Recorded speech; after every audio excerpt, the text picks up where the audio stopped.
Hello friends, welcome to our channel.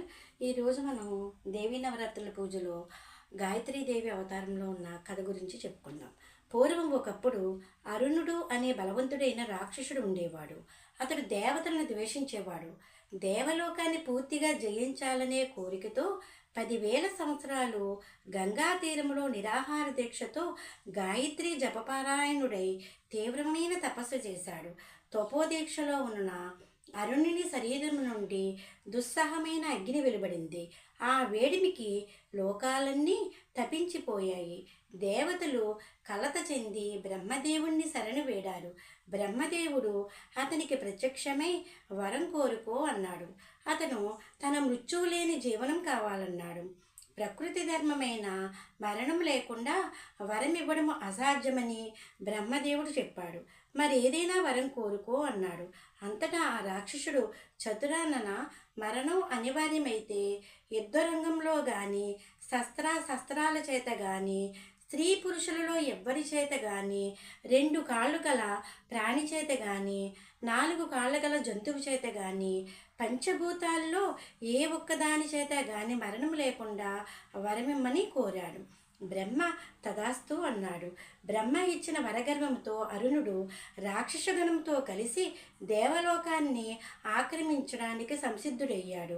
ముందుగా ఒక దూడను ఇంద్రుని వద్దకు పంపి యుద్ధానికి సిద్ధపడమని కబురు చేశాడు. ఇంద్రుడు భయపడి బ్రహ్మ వద్దకు వెళ్ళి మొరపెట్టుకున్నాడు.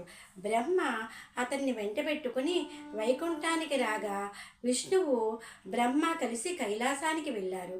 జానముద్రలో ఉన్న శంకరుడు వారి మొనవిని ఆ రాక్షసుడు గాయత్రి జపపరాయణుడని, అతడు గాయత్రిని మానివేయడమో మర్చిపోవడమే చేస్తే తప్ప అతన్ని వధించడం సాధ్యం కాదని చెప్పి అందుకు తరుణోపాయం కోసము పరాశక్తిని ప్రార్థించవలసినదిగా సూచించాడు. బ్రహ్మ ఇంద్రాద్రి దేవతలు ఈశ్వరుడి సూచనానుసారము పరాశక్తిని ఆరాధించారు. మాయోపాయం చేత అరుణుని గాయత్రీ జపం మానిపించడానికి తగిన ఆలోచన దేవగురువైన బృహస్పతికి స్ఫురించింది. ఆ స్ఫురణ దేవీ సంకల్పంగా గుర్తించి బృహస్పతి అరుణుడి వద్దకు వెళ్ళాడు. వచ్చిన బృహస్పతిని చూసి అరుణుడు అతిథి సత్కారాలు చేసి, మునీంద్ర, నేను రాక్షసుని కదా, మీరు దేవగురువులు, దేవతలకు నాకు శత్రువులతో నాకుతో మీకేం పని, మీ రాకకు కారణం ఏమిటి అని అడిగాడు. అందుకు బృహస్పతి నవ్వి, రాక్షసరాజా, నీవిలా అనడం భావ్యం కాదు. మా ఆరాధ్య దైవమైన గాయత్రీ దేవతను నువ్వు జానిస్తూ ఆమె మంత్రాన్ని జపిస్తున్నావు. మేము జపించే మంత్రాన్ని నువ్వు జపిస్తున్నావు కనుక ఆ రీత్యా మనము మిత్రులమే గాని శత్రువులం కాదు అని సమాధానమిచ్చాడు. ఈ మాటలు విన్న అరుణునితో దురభిమానము దురహంకారము విజృంభించాయి. తనకు శత్రువులైన దేవతల ఆరాధ్య దైవమైన గాయత్రి తనకు అభిష్టం కాదని పలికి గాయత్రి మంత్రానికి ఉద్వాసన చెప్పాడు. వచ్చిన పని ముగిసిందని భావించిన బృహస్పతి అరుణుని వద్ద సెలవు తీసుకున్నాడు. గాయత్రీ మంత్రాన్ని మానివేసిన కారణంగా అరుణుడు తోజోవిహీనుడు, దుర్బలుడు అయిపోయాడు.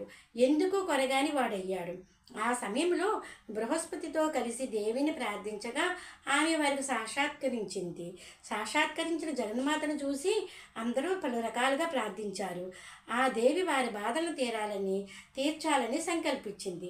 అంతట పరాశక్తి తన మాయా విలాసం చేత భ్రమరాలను ప్రేరేపించింది. కోట్లాదిగా తుమ్మెదలు చెలరేగి భూమి ఆకాశాలను కప్పివేసి రాక్షసుల శరీరాలను ఆక్రమించి చెవుల్లో భరించరాని రద్దు చేస్తూ ఒకరి మాట ఒకరికి చెప్పడానికి వినడానికి అవకాశం లేకుండా, కాళ్ళు చేతులు కదిలించే అవకాశం కూడా లేకుండా చేశాయి. దేవి ఆజ్ఞానుసారము ఆ కోట్ల భ్రమరాలు ఒక్కసారిగా విజృంభించి అరుణుని అతని అనుచర వర్గాన్ని యుద్ధం లేకుండానే అస్త్రాలతో పని లేకుండానే సంహరించాయి. ద్విపాద చతుష్పాద ప్రాణుల వల్ల తనకు మరణం లేకుండా వరం కోరుకున్న ఆ దానవుడు పుష్పది అంటే 6 పాదాలు గల 9 వల్ల మరణించాడు. తమని కనికరించి రాక్షస బాధను నివృత్తి చేసిన ఆ జగన్మాతను ఆనాటి నుంచి దేవతలందరూ బ్రాహ్మరీ దేవతగా పూజించి ఆమె అనుగ్రహం పొందసాగారు. ఈ కథ వ్యాస మహర్షి గాయత్రీ మంత్ర జపాన్ని ప్రభావాన్ని వివరించి మొత్తం జనమందరూ కూడా గాయత్రీ దేవతను గురించి ఇలా వినాలనే జిజ్ఞాసను వ్యక్తం చేశారు.